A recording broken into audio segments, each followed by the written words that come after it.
Well, hey there, guys. I'm Axel the Beast, and this is the Curiosity Shop, the ZeldaDungeon.net video mailbag where I answer your Zelda questions. Our first question comes from Anthony Lopez. What is your idea of a perfect Zelda game? Well, I've talked about this a lot on the mailbags, other videos, and articles about all these different things I think they should put in the next Zelda game or shouldn't put in the next Zelda game. And, among them I've criticized some of the difficulty. I definitely think the game should be around the difficulty of Skyward Sword, Majora's Mask, or Spirit Tracks. I think that really, Skyward Sword does have a lot of the traits I'd want to see. Like, it has a lot of the attention to the dialogue, the music, the combat, and just like the art style even is kind of like what I like to see. I like the stylized but kind of cool approach, and I also like a lot of the ways it does with the level design and how it like makes the areas there's just a lot of stuff to do in each area.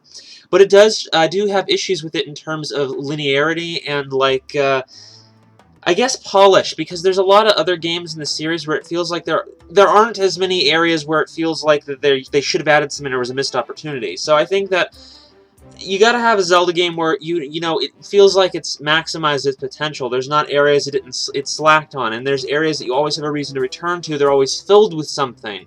I think that Skyward Sword got that right, except for the fact that it's linear. There's lots of stuff to do in an area, but not a lot of reason to go back to do it. Usually I would do most of it or almost all of it the first time you enter an area, and I don't think that's good. I like the sense of adventure some of the NES and Super Nintendo games had. Combine that with a lot of elements of Skyward Sword and bring back some of the other old ideas and whatnot and have some nice difficulty, I think you got an ideal Zelda game. Be sure to tell me your guys' ideal Zelda game. Awesome asks, what is your favorite instrument in the Zelda series and why? This is kind of hard for me because I'm actually not a huge fan of the instruments, but I'd say somewhere between the Spirit Flute in Spirit Tracks and the harp in Skyward Sword. I think that they both have elements that I thought were great, but also elements where they were terrible. I liked in Spirit Tracks how suddenly the instrument's like a serious piece of gameplay. You can fail at it. And, well, it wasn't designed so well. I liked that aspect, and I like how it had a lot of songs that had regular application in the gameplay. I don't like how in Ocarina of Time you just play a song and that's it. It's not like really gameplay. It's just like an item that you use. And I also like in Skyward Sword how you can really just mess around with it and have fun with it. I think combining those together and making the controls a little more intuitive, that would probably create an ideal instrument. You should tell me your guys' favorite instrument, though. Hunter asks, if all the links from each of the games had a face-off, which one do you think would win? This is a hard question because, they have all of different items, and not even, like, better items, just different items, different skills, different backgrounds. Some of them are portrayed more like, epic, but others aren't necessarily less epic because they weren't portrayed as such. So ultimately, I think if I had to narrow it down by all the different elements, I'd have to pick the Wind Waker's Link, because he's a little kid that basically goes on this freaking epic adventure, and he doesn't even need to become an adult to do so. Like, a lot of Links either were an adult or had to become one to be the hero. The Link from the Wind Waker didn't have to, and he even had to earn status as the hero. Other Links were like, they were destined to be the hero. That Link, he had to earn that title. I just think that's pretty cool, and I think it kind of solidifies his position as the most epic Link. Zelda Games Master asks, do you think that Zelda games have become too easy? I've played the majority of all the Zelda games, and the newer games seem to hold your hand too much. What are your thoughts? I definitely think that's true with a lot of them. I think a lot of, like, the GameCube and like the Wii ones minus Skyward Sword, Twilight Princess and the Wind Waker, are definitely a little on the easy side. But I do think that there's a fair amount of them that do give you some challenge, like the DS one and Skyward Sword. I don't think that having a help system is a problem. I think it's just the matter of how, like, compulsory the aid given to you is. If you can skip it, if you can just, like, enjoy the game and go through the challenge on your own, then I think that that's fine. I just, yeah, some of the modern games have those issues, but I think it's kind of improving with Skyward Sword, and I think the most, as I discussed in the last question, the most ideal difficulty is Skyward Sword, Spirit Tracks, and Majora's Mask. So yeah. Use 1964 asks, do you think that Zelda would still be great if Miyamoto, Aonuma, and Kondo were never in the production of the series? Why? Well, if they were never in the production series, particularly with Miyamoto, it never would have existed, or if it was created, it'd be a very different thing. So I don't know what to say there. However, if they stopped working on the games, I think it could be. I mean, there's no reason to think that they're the only reason Zelda could be good. Someone else could do something just as good. It just would be a matter of finding the right person. And also, there's something to be said for saying if it's different, it could still be good. It'd just be different. But someone could still do the same thing just as good, or a different thing just as good. It's possible. It's just you need the right people. Tony asks, what's your opinion on the Oracle games, and would you like to see similar concepts from those games return in future Zelda games?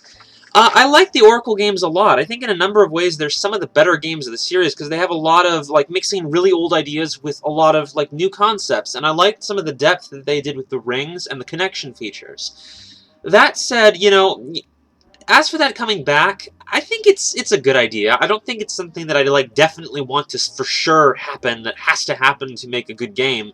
But, you know, I've discussed before that I'd like to see all elements of the Zelda series return at some point. No idea get left behind completely. So if they made a new game with some connection elements or, like, two coinciding stories, sure, that'd be very cool. Vixie Link asks, on all the timelines Ganon is dead. On most of them he could be revived, but in the Wind Waker he doesn't die but is turned to stone. Does that mean that Ganon and the Master Sword are now lost and won't appear on the adult timeline again? No, I don't think so. As for, like, the Master Sword disappearing, like, that can appear again. They can come up with a reason to bring it back pretty easily. It just gets found, or it was never all that lost to begin with, stuff like that. As for Ganon being turned into stone, it's actually a fact. It's confirmed in certain quotes by the developers, I think, that they actually just intended that as a fancy way of killing him. He's just dead. He's not like he's sealed or anything. He's just killed, and they just came up with a cool way to do it, cool, unique way. But as far as that goes, he's the same as on all the other timelines. It's easy to bring back. Dark Halo asks, do you think that the city in the sky from Twilight Princess is Skyloft from Skyward Sword? No.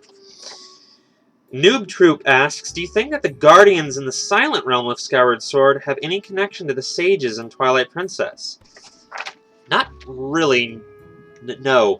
Aside from, you know, that they're, like, sacred positions or objects or whatever relating to holy themes. Other than that, no, they're totally unrelated.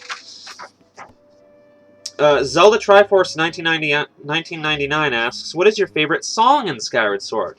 You know, Skyward Sword is actually, like, my favorite soundtrack of the entire series now, and definitely one of my favorite video game soundtracks of all time.